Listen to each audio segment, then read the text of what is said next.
What if I told you that the hardest part of speaking English isn't, learning big, complex vocabulary words? Right. It's really not about trying to talk about science or business or politics. Exactly. For a lot of people learning English, the hardest part is actually just explaining, like, what they did at 8 o'clock this morning.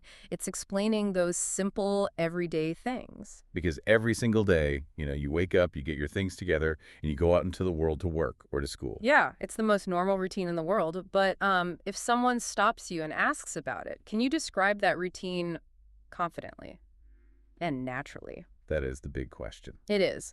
So, welcome to today's deep dive. Today, we are looking at some really great beginner materials, and we're exploring everything you need to know to talk about your daily commute in English. And our mission today is to keep things very clear, very simple, and focused entirely on you, the listener. Yeah, because I'm so happy we're talking about this today. Talking about your daily routine is like the absolute best way to build your confidence in a new language. Oh, totally. You do not need perfect grammar to communicate. You really don't. Hmm. I mean, what you need is daily practice, and you need a few strong, basic phrases that you can just trust. Right, because once you have those core phrases, you kind of stop feeling afraid. Exactly. The fear just goes away. I completely agree. So, before we get into the heavy stuff, before we talk about cars and traffic and the stress of the morning, we have to start where every single trip begins. Right inside your home. Yes, because the home is where your morning routine starts, and it's where your English practice should start too. Yeah, I mean, the morning routine is a very clear series of events. Mhm. You wake up, you get dressed, you eat breakfast. You check your bag. Right, you check your bag, and then you leave home. It happens in the exact same order almost every day. And because it happens in the same order, it's very easy to practice talking about it. Exactly. It's predictable. So, if we really want to focus on that moment when you check your bag, I feel like this is a moment we all share, no matter where we live in the Oh, world. for sure. It's almost like a pilot doing a pre-flight checklist before an airplane takes off. You stand by the door and you check for the things you need. You pat your pockets. You have your keys. You have your wallet. You have your phone, maybe your notebook, your laptop, or like if you're going to classes, your student ID. And we really cannot forget one of the most common warnings in the English language. Oh, what's that? Don't forget your umbrella. Oh my gosh, yes. Don't forget your umbrella. It's such a caring, natural thing to say to someone before they leave. It really is. I have definitely forgotten my umbrella way too many times. But let me ask you about something else people put in their bags. Okay, sure. A lot of the source materials we're looking at today spend a surprising amount of time talking about bringing lunch. Like they focus on the phrase bringing lunch to save money. Yeah, they do mention that a lot. Right. So why is it so important for an English learner to talk about something as simple as like a sandwich in their bag? Well, because language is about sharing your real life. I mean, it's about your daily choices. If you tell a coworker, I brought my lunch today, you're sharing a small fact about yourself. Oh, I see. Like maybe you want to save money or you're trying to eat healthy. Exactly. And if you forget your lunch at home, you have to buy food outside, being able to explain why you brought a lunch or why you need to go buy food, it turns a boring vocabulary word into a real conversation. It connects you to the other person. Yes, it really does. That's a great point. It's not just a list of words, it's your actual life. And another big part of your life in the morning is time. We have to be able to talk about the clock. Oh, time is absolutely critical. The phrases you need here are very direct. Like what? Well, you want to practice saying things like, I leave home at 8, or my work starts at 9. You just keep the sentences short. You do the action, and you say the time. Okay, but here's where I want to push back just a little bit. Okay, go for it. We have all these great physical words, wallet, keys, phone, lunch. But one of the most important phrases we're looking at today from the sources is completely invisible. Ah, the emotional one. Yes, it's an emotion. The phrase is, I feel rushed. You use this when you wake up late and you're moving too fast. Right. Everyone knows that feeling. So why should a beginner spend time learning an emotional descriptor like I feel rushed, instead of just learning more words for things they can actually see? That is the perfect question. Mm. Think about it this way. If you only memorize the names of objects, like wallet, keys, door, bag, your spoken English will sound like a dictionary. You're just pointing at things. Right. You're just a walking label maker. Right. But human beings connect through feelings. Mm. Everyone in the world knows the terrible, stressful feeling of being late. Oh, absolutely. The racing heart, the panic, the sweating. Yes. So Yeah. when you look at a friend and say, I feel rushed today because my bus is coming soon, Hmm. you're doing something kind of magical. You're being human. Exactly. You are no longer just an English student practicing words. You're a real person, sharing a real experience. Saying, I feel rushed, makes your English sound incredibly natural. Yeah. It just builds a bridge between you and the person listening. I love that. It makes people want to talk to you because they understand exactly how you feel. Yes. And, to build that confidence before you even walk out the door, it helps to practice naming your simple actions out loud. Like narrating your own life. Yeah, exactly. Things like, I turn off the lights and I lock the door. Hmm. Doing the physical action while saying the English words out loud actually helps your brain remember them. Okay, so our bag is packed, we have our umbrella, we didn't forget our lunch, the lights are off, and the door is locked. Nice. Now it's time to actually get moving. It's time for the journey. The transportation phase. Mm-hmm. And there are many ways to travel. You might take the bus. You might take the train. You might drive a car. Or you might walk or ride a bike. And as soon as you step outside, the most important question of the morning pops into your head. Or, someone might just ask you this question. How long does it take? How long does it take? Yeah. This is such a fundamental English phrase. It simply means how much time do you need to travel from your home to your final stop? Yeah, I usually say it takes about 20 minutes. But there's always a catch, isn't there? There is always a catch. The phrase we really need to know is, it takes longer when traffic is bad. Yes, because traffic is bad is basically a universal excuse. It just means there are too many cars on the road and everything is moving slowly. But the actual journey, it's about more than just the time. It's about what you experience along the way. True. While you travel, maybe you listen to music. Or maybe you listen to a podcast to practice your English. That's a great idea, but honestly, the physical experience is often pretty uncomfortable. The sources talk a lot about taking a crowded train. Oof. Yeah. The crowded train. Right. When a train is crowded, it means there are far too many people inside. There are no empty seats anywhere, so you have to stand. And standing on a moving bus or train brings up another really helpful descriptive word from the material. Oh, which one? Dizzy. Some people try to read a book or look at their phone while the bus is moving, and it makes them feel dizzy. Dizzy. Yeah, that's a great word to explain. Being dizzy means your head feels strange, like the room feels like it's spinning and you feel like you might fall down or get sick. Exactly. Using a word like dizzy paints such a clear picture. If you say, I can't read on the bus because I get dizzy, people immediately understand your situation. No one is going to force you to read after that. Now, I want to stop here for a second because this is something that always confuses people learning English. Okay, what is it? There is a very specific grammar pattern we use for vehicles. We say, I go by bus. We say, I go by train. We say, I go by car. Right, by plus the vehicle. Exactly. It feels like a very solid rule. But then there's this massive exception that trips everyone up. If I'm using my feet, I hear a lot of beginners say, I go by foot. Oh, yes. I hear that all the time. It makes perfect logical sense. But native speakers do not say that. They say, I walk. Why? Why is by foot wrong when by bus is right? Well, this is a classic example of why direct translation from your native language to English can cause so much trouble. Because the rules don't transfer perfectly. Right. In many languages, you state the method of travel separately. But in English, the native speaker always wants to get straight to the action. The verb walk already tells me that you are using your feet. It's built right into the word. Ah, I see. So saying by foot is like saying the exact same thing twice. Exactly. It feels heavy and kind of unnatural to an English speaker. I walk to school is clean, it's fast, and it's direct. You're just focusing on the action itself. That makes a lot of sense. So instead of giving the tool I used, I just name the action. I walk, I drive, I ride my bike. You've got it. And speaking of the whole trip, there's a specific vocabulary word for this daily journey. We call it a commute. Yes, your commute.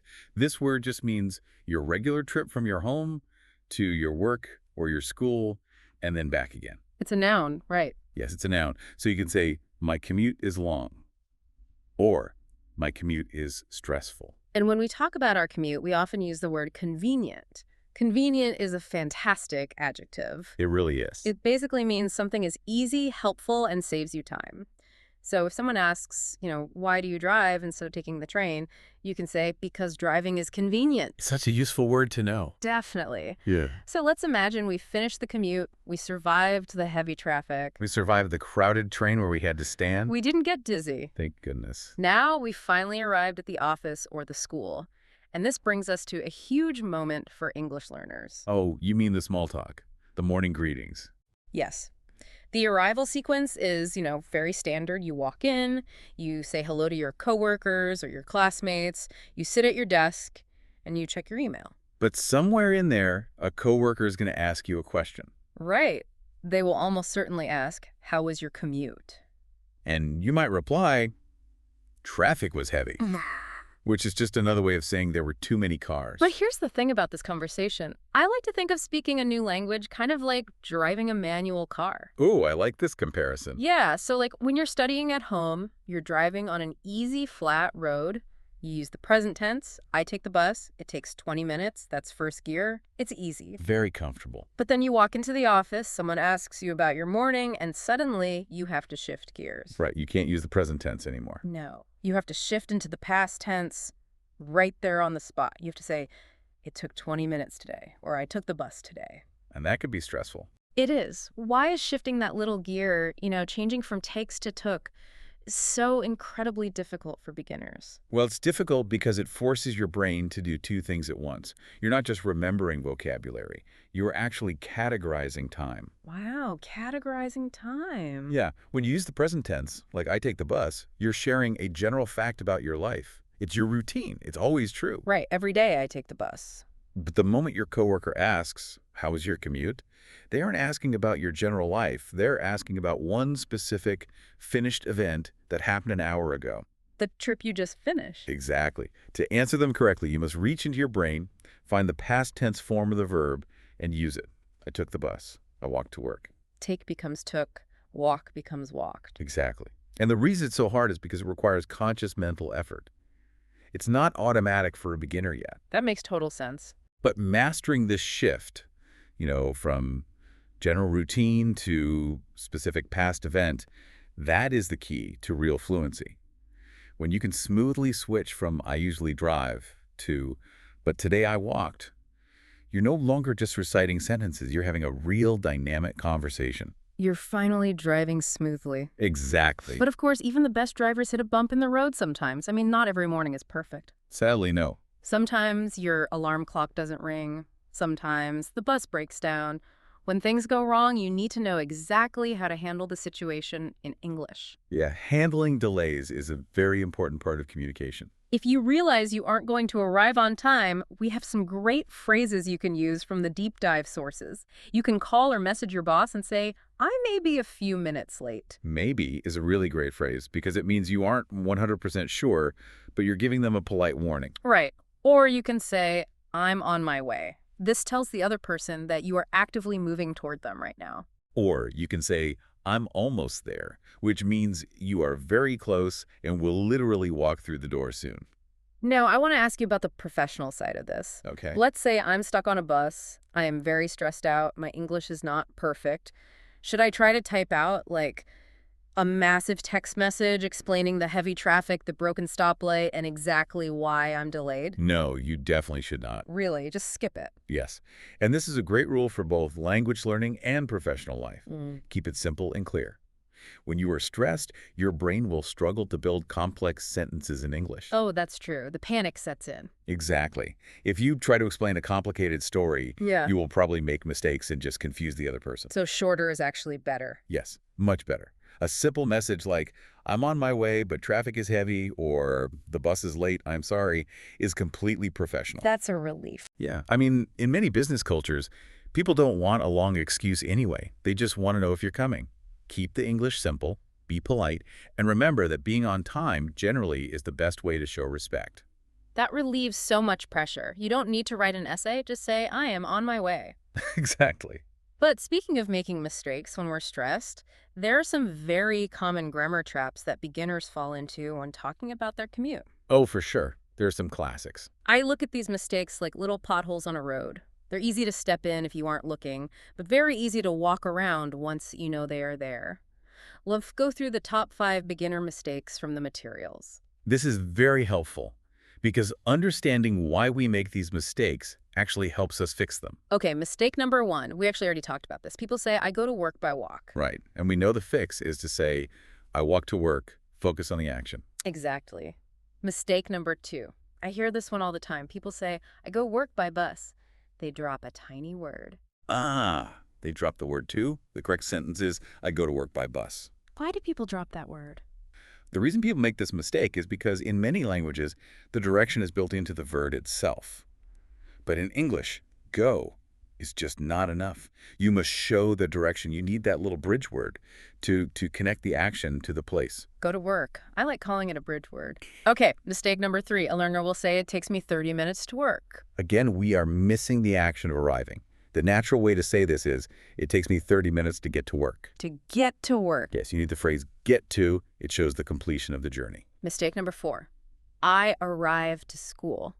This is all about prepositions. You know those tiny location words? We do not say arrive to. We say, I arrive at school. Arrive at. Right. Think of it this way. To is for the movement. You go to a place. But at is for a single point on a map.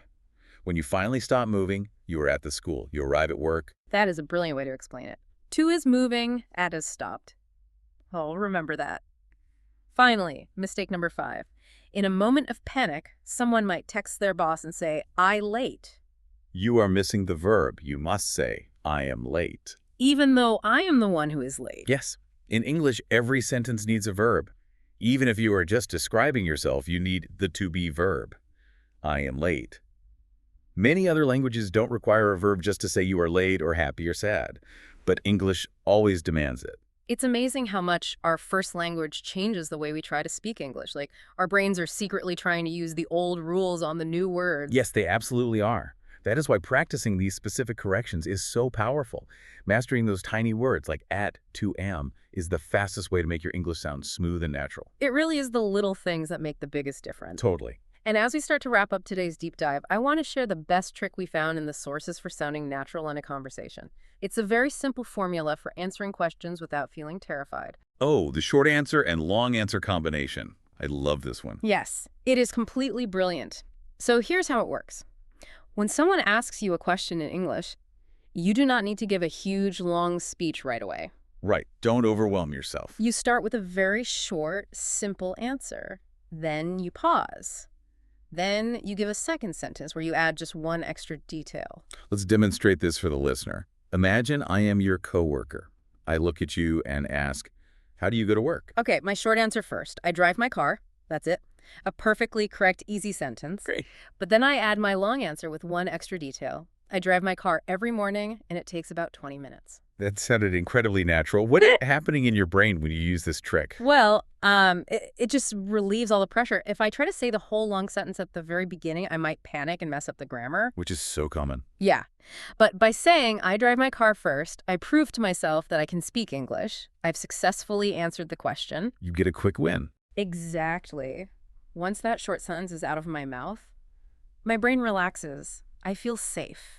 And from that safe place, I can easily build the second, slightly longer sentence. Exactly. It creates a really nice rhythm, short fact, slight pause, longer detail. It makes you sound thoughtful, fluent, and highly conversational. You aren't rushing. You're just in control. And the golden rule for all of this, for the vocabulary, the small talk, the grammar tricks, is repetition. Yes, practice makes perfect. You have to listen, you have to repeat the phrases out loud in your room, and you have to speak in small steps every single day. You do not need to learn 1,000 new words today. You just need to master how to talk about your morning. Step by step. So, to you listening right now, I want to leave you with one final thought. Today, we spent a lot of time focusing on how to talk about your physical journey. Talk about waking up, checking your bag, getting on the bus, and arriving at your desk. The whole routine. Right. We talked about starting with short, confident statements and slowly adding details to your sentences over time. But I want you to think about how this applies to your whole life. Oh, that's a great point. If you apply this exact same framework, starting small, building your confidence with the basics, and bravely adding a little more detail step by step, how might that change the way you talk about your bigger goals? It can change everything. How might that change how you describe your life, your career, or your dreams in English a year from now? Every single morning, you wake up, you get your things together, and you step out into the world. You are already making the journey. Now you have the voice to tell the story.